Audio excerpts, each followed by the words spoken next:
दी आएंगी तो जनता ये पूछेगी, तेरा रुपया वाली चीनी कब मिलेगी। इन सवालों पे जनता अड़ जाएगी, दीदी आएंगी। ईडी सीबीआई भेजा, पकड़ा ये टेम्पू पोल खुल जाई के, हाँ टेम्पू के ड्राइवर पोल खुल जाई। तो बोले थे कि 15 लाख आएंगे, साथ साथ हम सभी के दिन आएंगे। हाँ हाँ तुम तो धोखेबाज हो, वादा करके भूल जाते हो। नौकरी से ज्यादा रिटायर का फायदा को गिनवाने वाले, हमें जिंदा रहने दे ये दाढ़ी वाले।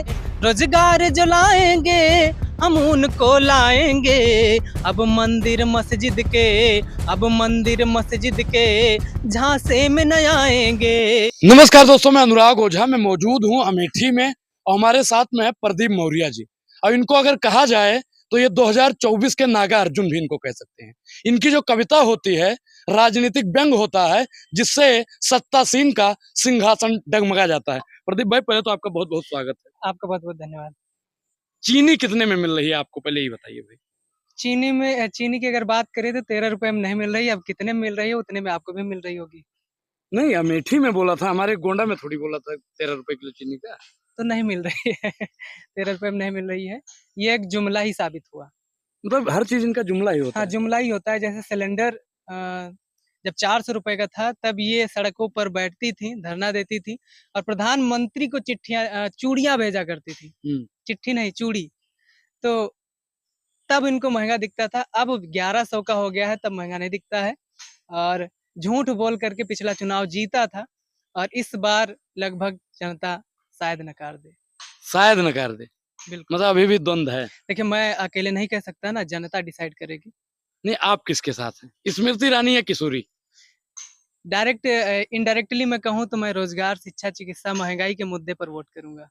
अच्छा, टेम्पू पे एक बहुत वायरल हो रहा है कि टेम्पू पे पहले तो हम एक गाना सुने थे टेम्पू वाला। हाँ। अब उसके बाद में टेम्पू पे मोदी जी कह रहे हैं कि टेम्पू पे भर भर के पैसा आ रहा है। देखिए, अभी तक तो आप लखनऊ एयरपोर्ट चले जाइए, अडानी एयरपोर्ट है और बहुत सारे पोर्ट हैं, बंदरगाह हैं, सब तो अडानी को ट्रांसफर किया गया, हैंडओवर किया गया। और लेकिन अचानक से ऐसा क्या हो गया कि उनको ऐसा लग रहा है कि टेम्पो से भर भर के पैसा विपक्ष के पास जा रहा है। मैंने एक छोटा सा गीत लिखा था, देखिएगा।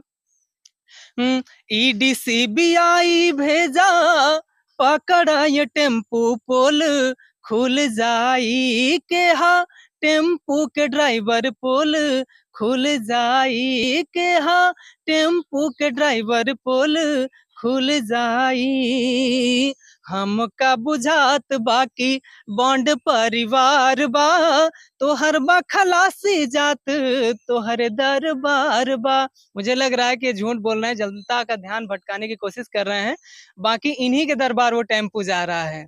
कहना है हमका बुझात बाकी बॉन्ड परिवार बा, तोहर बा खलासी जात तोहर दरबार बा। पापा नवार रोका ये टेम्पू पोल खुल जाई के हा टेम्पू के ड्राइवर पोल खुल जाई। अगर पापा वार रोक सकते हैं तो पापा टेम्पू भी रोक सकते हैं। ईडी सीबीआई भेजिए, टेम्पो पकड़िए, पता चल जाएगा कौन ड्राइवर है, कौन खलासी और इसका टेम्पो का मालिक कौन है। अच्छा, टेम्पू को कैसे रोक पाएंगे? अमेठी में भी टेम्पू दौड़ता है। सबसे बड़ी बात तो ये है कि इनकी उपलब्धि पे, अपनी उपलब्धि पर इनको शक होना चाहिए कि हमने बुलेट ट्रेन की बात कही थी और आज हम टेम्पू पे आ गए हैं। और अभी टेम्पू अपने लिए नहीं, विपक्ष पे। तो ये टेम्पू से ध्यान भटकाएंगे ताकि आप रोजगार की बात न करें, महंगे सिलेंडर की बात न करें, शिक्षा की बात न करें, चिकित्सा की बात न करें। अच्छा, रोजगार पर आपने क्या लिखा है? रोजगार की बात करो, वही तो मैंने कहा, रोजगार, शिक्षा, चिकित्सा के मुद्दे से भटकाने के लिए ये सारी चीजें लाई जा रही हैं। राम मंदिर बनवाया गया, बहुत अच्छी बात है, लेकिन उसको इतना हाईलाइट करके उसके नाम पर वोट मांगना मुझे लगता है कि ये युवाओं के लिए अच्छा नहीं है। और कैंपेनिंग गीत बनवाए गए, जो राम को लाए हम उनको लाएंगे, लेकिन मुझे लगता है राम सर्वव्यापी है, आपको भी पता है। राम ने हमको लाया है, आपको लाया है, सबको लाया है, तो राम को ये कैसे ला सकते हैं? ये खुद पे थोड़ा सा डरना चाहिए कि हम इस तरीके से बात कर रहे हैं। और ईश्वर से, परमात्मा से अगर उनको मानते तो उनसे डरना भी चाहिए। देखिए, मैं गीत लिखा हूँ कि मेरा मुद्दा क्या है, हम रोजगार पे वोट करेंगे। कहना है, रोजगार जो लाएंगे हम उनको लाएंगे, रोजगार जो लाएंगे हम उनको लाएंगे। अब मंदिर मस्जिद के, अब मंदिर मस्जिद के झांसे में न आएंगे, रोजगार जो लाएंगे हम उनको लाएंगे। और हिंदू मुस्लिम का फैक्टर लगातार चल रहा है। हमारे डिप्टी सीएम साहब ने कहा इस बार चुनाव 80% बना 20% का है, मतलब समझ रहे हैं 80% यानी कि हिंदू बना मुस्लिम का है। और वहीं अगर मैं अमेठी की बात करूं तो अमेठी से भाजपा ने ही 20% वालों को प्रत्याशी बना करके भेजा है। स्मृति ईरानी जी हिंदू नहीं है, वो पारसी हैं। अगर डिप्टी सीएम के अनुसार अगर हम लोग वोट करेंगे तो किशोरीलाल शर्मा को करेंगे, क्योंकि वो हिंदू हैं और ब्राह्मण भी हैं। और वो स्मृति जी पारसी हैं, तो इस हिसाब से वो अपनी ही सीट गंवा रहे हैं अमेठी से। तो इस तरीके की बातें नहीं करनी चाहिए। मुझे जो गीत में कहना है ना यगिड़ा पछड़ा में, ना हिंदू मुस्लिम में, ना यगिड़ा पिछड़ा में, ना हिंदू मुस्लिम में, शिक्षा और रोजी पर, शिक्षा और रोजी पर हम बटन दबाएंगे, रोजगार जो लाएंगे हम उनको लाएंगे। और देखिए, स्कूलों की क्या स्थिति, प्राइमरी स्कूलों में शिक्षक ही नहीं है। 200 बच्चे हैं, 2 ही टीचर है, मतलब कि मानक 30 बच्चों पर एक शिक्षक का है, लेकिन 100 बच्चों पर एक टीचर है, यानी कि। और वहां सदन में संदीप सिंह जी यानी कि हमारे बेसिक शिक्षा मंत्री जी कहते हैं कि हमारा मानक पूरा है, लेकिन हमारे गांव में ही विद्यालय है, वहां पर 180 बच्चे हैं, केवल 2 टीचर हैं। कहना है, स्कूल भी खाली है, कॉलेज भी खाली है, स्कूल भी खाली है, कॉलेज भी खाली है, 2 शिक्षक 200 को, 2 शिक्षक 200 को बोलो कैसे पढ़ाएंगे, रोजगार जो लाएंगे हम उनको लाएंगे। युवाओं का ये मुद्दा है। अच्छा, एक चीज जैसे कांग्रेस पार्टी ने कहा है कि जो अग्निवीर है, हमारी सरकार बनते ही हम इस योजना को बंद करेंगे और परमानेंट बहाली चालू करेंगे। तो अग्निवीर पर आप लोग क्या सोचते हैं? बिल्कुल, अग्निवीर पर मुझे लगता है कि ये जो अग्निवीर वाला नियम आया है, ये गलत है। अगर 17 साल का लड़का जाएगा आर्मी में, 21 साल में रिटायर हो जाएगा, और वहीं पर अगर दूसरी तरफ देखें तो एक 73 साल का, 72 साल का व्यक्ति दोबारा मौका मांग रहा है, और वहाँ 4 साल ड्यूटी करने के बाद एक व्यक्ति रिटायर हो जाएगा। ये मुझे लगता है ठीक नहीं है। अमेठी की बात करूँ, अमेठी में बीआरओ ऑफिस है। जब पिछले दिनों में, मैं ये नहीं कहूँगा कि कांग्रेस की सरकार में, पिछले दिनों में आप जाएँगे तो लोगों से पता करेंगे तो यहाँ 6-6 महीने पर, 1-1 साल में भर्तियाँ हुआ करती थी। यहाँ के बच्चे आर्मी में जाया करते थे। आप किसी भी फील्ड मैदान में चले जाते तो आपको सैकड़ों बच्चे तैयारी करते नजर आते। लेकिन आज आप चाहे सुबह 4 बजे उठ करके जाएँ फील्ड में, मैदान में पता करें, चाहे शाम को, रात में देखें, कोई भी बच्चा मैदान में दौड़ता नहीं दिखाई पड़ेगा, आर्मी की तैयारी करता नहीं मिलेगा। इसका सीधा-साधा असर ये है कि अग्निवीर योजना। देखिए, मैंने छोटा-सा एक व्यंग्यात्मक रूप से लिखा था, देखिएगा।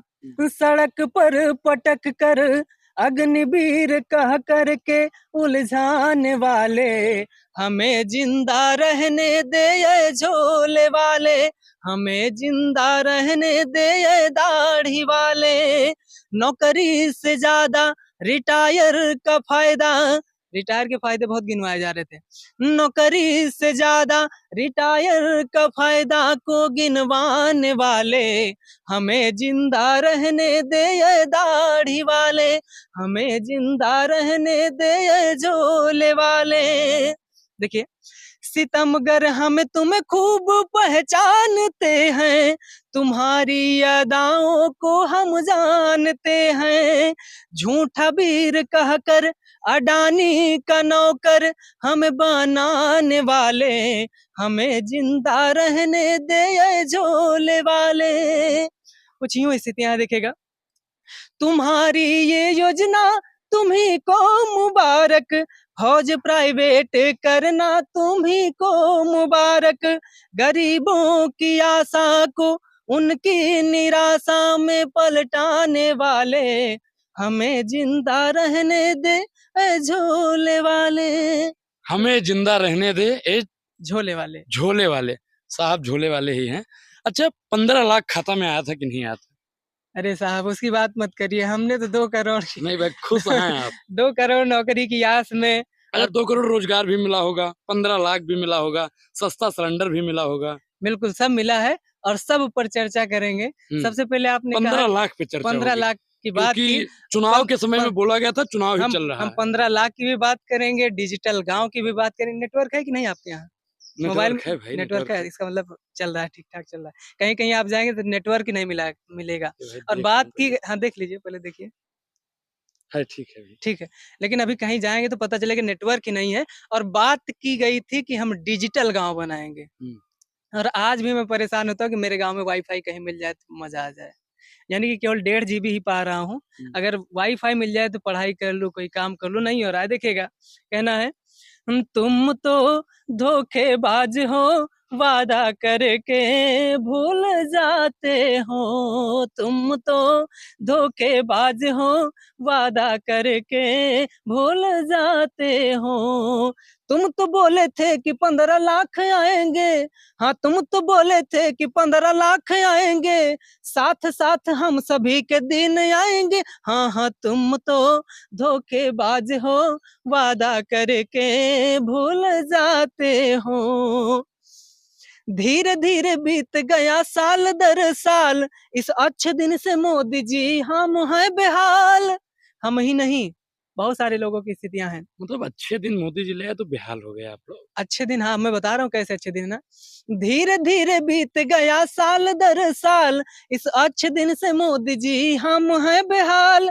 मेक इन इंडिया का सपना होगा सच, डिजिटल विलेज बने गांव मेरा कब। तुम तो बेहिसाब हो, काले धन को भूल जाते हो। तुम तो धोखेबाज हो, वादा करके भूल जाते हो। इनके पास कोई जवाब नहीं है, एक ही जवाब आता है। जैसे कि आप कहा करते हैं ना कि कुछ भी पूछो एक ही उत्तर, नेहरू जिम्मेदार है। वही है। बस इनके पास और कोई जवाब नहीं है, यही उत्तर आता है। अच्छा, 13 रुपए किलो चीनी पर भी चर्चा करना बहुत जरूरी है, क्योंकि अमेठी की जनता को 13 रुपए किलो चीनी मिल रही है कि नहीं मिल रही है, आपसे बेहतर कोई नहीं बता सकता है। देखिए, नहीं मिल रही है, इसी मुद्दे पर वो आएंगी हमारे पास, वोट मांगने आएंगी, जनता के पास वोट मांगने जाएंगे, वो लोग जाएंगे तो उनसे सवाल होगा। और क्या सवाल होगा देखिएगा। पहले तो स्वागत में ही है कि आइए भाई, स्वागत है आपका, वोट मांगिए। हाँ, स्वागत तो करते हैं। मेरी अमेठी के द्वार पर फिर आएंगी दीदी आएंगी, दीदी आएंगी आएंगी दीदी आएंगी। मेरी अमेठी के द्वार पर फिर आएंगी दीदी आएंगी। दीदी आएंगी तो जनता ये पूछेगी, 13 रुपया वाली चीनी कब मिलेगी। इन सवालों पे जनता अड़ जाएगी, दीदी आएंगी। कुछ यूं स्थितियां हैं। अच्छा, दीदी आएंगी तो आप लोग सवाल करेंगे? बिल्कुल सवाल करेंगे।